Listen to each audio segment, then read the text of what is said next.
Hi అండి. నమస్తే. Welcome to సుహాస్‌నస్ కిచెన్. నేను మీ సుహాసిని రెడ్డి. ఈరోజు మన కిచెన్‌లో ఈవినింగ్ టైమ్‌లో స్నాక్స్‌కైనా లేదా మార్నింగ్ టైమ్‌లో బ్రేక్‌ఫాస్ట్‌కైనా ఇంటికి ఎవరైనా అతిథులొచ్చినా ఇలా కొత్త రకంగా గారెలనైతే చేసి పెట్టండి. మనం రెగ్యులర్‌గా అలసంద గారెలు, మినపప్పు గారెలను ఎక్కువగా చేసుకుంటూ ఉంటాం. కానీ మీరైతే ఒకసారి ఈ గారెల్ని చేసి చూడండి. చాలా చాలా టేస్టీగా ఉంటాయి. తక్కువ నూనె పీల్చుకొని మంచి హెల్తీగా ఏదైనా గారె ఉందంటే ఇది సొరకాయ గారెలు మాత్రమే. చాలా చాలా రుచిగా ఉంటాయండి. వెయిట్ లాస్ అవ్వాలనుకునే వారికి కూడా ఈ సొరకాయ చాలా మంచిది కదా! వీటితో గారెలు చేసుకొని తిన్నామంటే రుచి చాలా అంటే చాలా బాగుంటాయి. అంతేకాకుండా మనం వీటిని 1 వీక్ దాకా నిల్వ పెట్టుకోవచ్చు. మరి ఎలా తయారు చేసుకోవాలో చూసేద్దామా? దీనికోసం మిక్సీ గిన్నె తీసుకోండి. అందులోకి 3 స్పూన్ల మినపప్పును వేసి మెత్తని పౌడర్ లాగా గ్రైండ్ చేసేసుకోండి. చూస్తున్నారుగా? ఈ విధంగా సాఫ్ట్‌గా గ్రైండ్ చేసేసి ఈ పౌడర్‌ని ఒక బౌల్‌లోకి తీసుకోండి. ఇప్పుడు ఇదే మిక్సీ గిన్నెలోకి ఒక ఇంచు అల్లంని, 3 లేదా 4 పచ్చిమిర్చిని కచ్చాపచ్చాగా గ్రైండ్ చేసేసుకోవాలి. చూడండి ఈ విధంగా కచ్చాపచ్చా గ్రైండ్ చేసి ఈ పేస్ట్‌ని కూడా పక్కన పెట్టుకోండి. ఇప్పుడు సొరకాయని తీసుకొని సగం దాకా సొరకాయని తీసుకోండి. కిలోల లెక్కన మనకి సొరకాయలు దొరుకుతాయి కదా! ఇక్కడ మనకి ఒక హాఫ్ కేజీ సొరకాయ అయితే సరిపోతుందనమాట. సొరకాయలనేది మరీ చిన్నగా దొరకవు కదండీ! మనకి మార్కెట్‌లో 2 కేజీలు లేదా 1 కేజీ దొరుకుతాయి కదా! ఇలా తెచ్చేసుకొని సగం సొరకాయనైతే తురుముకోవాలి. సొరకాయని శుభ్రంగా కడిగిన తర్వాత పైన చెక్క అయితే మనం తీయక్కర్లేదండి. ఇక్కడ గారెల కోసం ప్రిపేర్ చేసుకుంటున్నాం కాబట్టి మనకి పైన చెక్క అనేది కాస్త గట్టిగా ఉన్న గారెలు ఇంకా టేస్టీగా ఉంటాయి. ఇలా సొరకాయని ఎంత కావాలో అంత తురిమేసేసుకోవాలి. ఇలా తురిమిన సొరకాయని ఏదైనా ఒక బౌల్ కొలతతో తీసుకోవాలి. అందుకోసమని ఒక బౌల్ తీసుకోండి. అలాగే ఈ సొరకాయలో నుంచి మనం కొద్దిగా రసాన్నయితే పక్కన సెపరేట్ చేసేసుకోవాలి. సొరకాయ తురుముని కాస్త గట్టిగా అదిమి సొరకాయలోని నీరుని పిండేసుకోవాలి. మొత్తం నీరు అలాగే ఉంటే మనకి పిండి అనేది ఎక్కువ పడుతుంది. అందుకని కాస్త సొరకాయలోని రసాన్నంతా పిండి ఒక బౌల్‌లోకి ఈ తురుమునంతా తీసేసుకోవాలి. వీడియో చూస్తే మీకు క్లియర్‌గా అర్థమైపోతుంది. ఈ విధంగా సొరకాయ తురుమునంతా కూడా కాస్త గట్టిగా నీళ్లు లేకోకుండా పిండేసేసుకొని ఒక బౌల్‌లోకి తీసేసుకోండి. ఈ సొరకాయ జ్యూస్‌నైతే పడేయకండి. ఇది మనకి అవసరం అవుతుంది. ఎప్పుడు వాడుకోవాలో మీకు వీడియోలో చెప్తాను. ఇప్పుడు మనం తురిమి సొరకాయలను పెట్టుకున్నాం కదా! నీరు పిండేసి అది ఒక బౌల్‌లోకి వేసేసుకోండి. అలాగే అదే కప్పుతో ఒక కప్పు బియ్యపు పిండిని వేసుకోండి. రెగ్యులర్‌గా ఇంట్లో వాడుకుంటామే ఆ బియ్యపు పిండిని వేసుకోండి. అలాగే ఇందాక గ్రైండ్ చేసుకున్నాం కదా!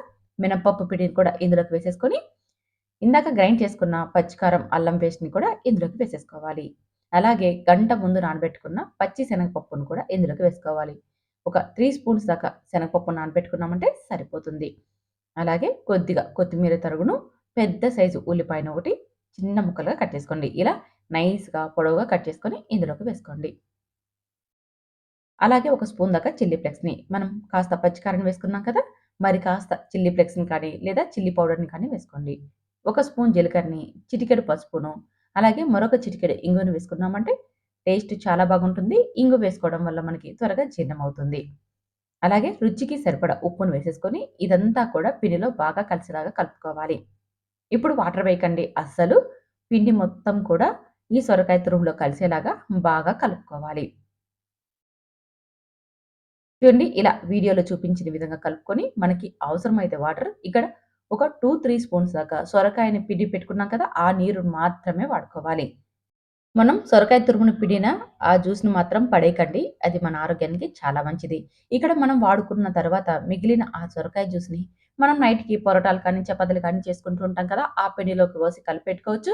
లేదైనా మనం ఏదైనా కర్రీని ప్రిపేర్ చేసుకుంటుంటే కూడా ఆ కర్రీలోకి ఈ జ్యూస్‌నైతే వేసేసుకోవచ్చు. అంతేకాని పడేయకండి. ఇది మన ఆరోగ్యానికి చాలా మంచిది. ఇందులో చానా పోషక విలువలు, అలాగే ఔషధ గుణాలు కూడా ఉన్నాయి. అందుకని సొరకాయ జ్యూస్‌నైతే పడేయకోకుండా మిగిలిన ఆ జ్యూస్‌ని కర్రీలోకి కానీ, లేదా మనం చపాతీలు, పరోటాలు చేసుకుంటున్నట్టయితే అందులోకి కానీ వేసి కలిపెట్టుకోండి. ఇందులోకి కూడా మనకి సొరకాయ జ్యూస్ అనేది ఎక్కువ పట్టదండి. ఒక 2, 3 స్పూన్స్ మాత్రమే పడుతుంది. అందుకని చూసుకొని వేసుకోండి. ఎక్కువ వేసుకున్నామనుకోండి మనకి మరీ జారుగా అయిపోతుంది. బియ్యపు పిండి మరి కాస్త వేసుకోవాల్సి వస్తుంది. అందుకని ఒక 2, 3 స్పూన్స్ మాత్రమే వేసేసి ఇదంతా బాగా కలిసేలాగా కలుపుకోండి. చూడండి గారెల కోసం మనం కలుపుకోగా మిగిలిన జ్యూసు ఇది. మనకిక్కడ ఒక 2, 3 స్పూన్స్ మాత్రమే పడుతుందండి. ఈ మిగిలినదంతా కూడా మనం వాడుకోవచ్చు. ఇప్పుడు స్టవ్ మీద డీప్ ఫ్రైకి సరిపడా ఆయిల్ పెట్టేసుకొని, చేతుల్ని శుభ్రం చేసేసుకొని, మనకి గారెలు ఎంత సైజులో కావాలో అంత పిండిని తీసేసుకొని ఇలా రౌండ్ షేప్‌లో చేసేసుకోవాలి. మరొక చేతికి కూడా కాస్త తడిని చేసేసుకొని, చేతి పైన వీడియోలో చూపించిన విధంగా గారెలొత్తుకోవాలి. మీకి చేతి పైన చేసుకోవడం కష్టమైపోతే బటర్ పేపర్ పైన కానీ, లేదా ఏదైనా కాటన్ క్లాత్‌కి తడిని చేసేసుకొని దానిపైన ఈ పిండి ముద్దను పెట్టేసేసుకొని ఇలా వెడల్పుగా గారెలను ఒత్తుకోవాలి. గారెలను చాలా పల్చగా చేసుకున్నామంటే చాలా క్రిస్పీగా వస్తాయి. ఇంకొక విషయం ఏమిటంటే మనం ఇందులోకి మినపప్పు పిండి వేసుకోకుండా చేసుకున్నామనుకోండి గారెలు పప్పు చెక్కల్లాగా వచ్చేస్తాయి. వీటిని మనం వారం నుంచి 10 రోజుల వరకు నిల్వబెట్టుకోవచ్చు. ఇలా ఉద్దిపప్పును వేసుకోకుండా చేయడం వల్ల గారెలనేది పప్పు చెక్కల్లాగా గట్టిగా వస్తాయన్నమాట. అప్పుడు అవి మనకి చాలా రోజులు నిల్వుంటాయి. ఉద్దిపప్పును వేసుకోవడం వల్ల కాస్త సాఫ్ట్‌గా వచ్చేసి మనకి మెత్తగా ఉంటాయి కాబట్టి ఎక్కువ రోజులైతే నిల్వ పెట్టుకోలేం. 1 లేదా 2 రోజులు మాత్రమే వీటిని వాడుకోవచ్చు. వీడియోలో చూపించిన విధంగా ఎంత పలుచగా వీలైతే అంత పలుచగా ఒత్తేసేసుకొని మిడిల్‌లో మనం హోల్ పెట్టుకున్నామనుకోండి మిడిల్‌లో కూడా బాగా ఫ్రై అయిపోతుంది. ఇప్పుడు స్టవ్ మీద డీప్ ఫ్రైకి సరిపడా ఆయిల్ పెట్టాం కదా! ఆయిల్ వేడెక్కిందో లేదో చెక్ చేసేసుకొని ఆయిల్‌లో వేసేసుకొని మంటని మీడియం ఫ్లేమ్‌లో పెట్టుకోవాలి. మంటను మీడియం ఫ్లేమ్‌లో పెట్టుకొని అటు ఇటు బాగా ఫ్రై చేసేసుకోవాలండి. అటు 5 నిమిషాలు, ఇటు 5 నిమిషాలు మనం వీటిని కదుపుతూ ఫ్రై చేసేసుకోవాలి. ఇలా లైట్ గోల్డెన్ కలర్ వచ్చేదాకా ఫ్రై చేసేసుకొని వీటిని ఆయిల్‌లో నుంచి తీసేసుకోవాలి. చాలా తక్కువ నూనె పీల్చుకుంటాయి. రెగ్యులర్‌గా చేసుకునే గారెలు కాస్త ఎక్కువ నూనె పీల్చుకుంటాయి. కానీ ఈ సొరకాయ గారెలు మాత్రం చాలా అంటే చాలా తక్కువ నూనె పీల్చుకుంటాయండి. ఇక్కడ మనం తీసుకున్న బియ్యపు పిండి 200 గ్రామ్స్ దాకా ఉంటుంది. ఈ బియ్యపు పిండికి మొత్తం కూడా నాకి ఒక టీ గ్లాస్ ఆయిల్ మాత్రమే పీల్చుకున్నాయండి. అంత తక్కువ నూనె పీల్చుకొని ఇవి తయారైపోతాయి. చాలా టేస్టీగా కూడా ఉంటాయి. రెగ్యులర్‌గా చేసుకునే గారెల కంటే కూడా రుచి చాలా బాగున్నాయి. తప్పకుండా మీరైతే ఒక్కసారి ట్రై చేయండి.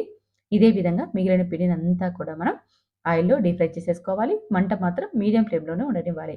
హై ఫ్లేమ్‌లో పెట్టకండి. త్వరగా మనకి రంగు మారిపోతాయి కానీ లోపల దాకా ఫ్రై అవ్వవు. బాగా క్రిస్పీగా ఫ్రై అవ్వాలంటే మీడియం ఫ్లేమ్‌లో పెట్టుకొని వీటిని బాగా ఫ్రై చేసేసుకోవాలి. అంతేనండి. సొరకాయ గారెలైతే రెడీ అయిపోయాయి. వీటిని మనం ఏదైనా చట్నీతో కానీ, లేదా ఉత్తినే కానీ తినేయొచ్చు. చాలా బాగుంటాయి. ఇంటికెవరైనా అతిథులొచ్చినప్పుడు ఇలా ఒకసారయితే ట్రై చేయండి. లేదా వీకెండ్స్‌లో కూడా మనం పిల్లల కోసం ఇలా చేసివ్వచ్చు. మరి ఇంకెందుకు ఆలస్యం? మీరు కూడా ఒకసారయితే ట్రై చేస్తారు కదూ! ట్రై చేసిన తర్వాత ఎలా వచ్చిందో కామెంట్ చేయండి.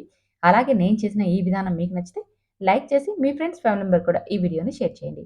ఇలాంటి వీడియోస్ కోసం మా ఛానెల్‌ని ఫాలో అవ్వండి. Thank you for watching.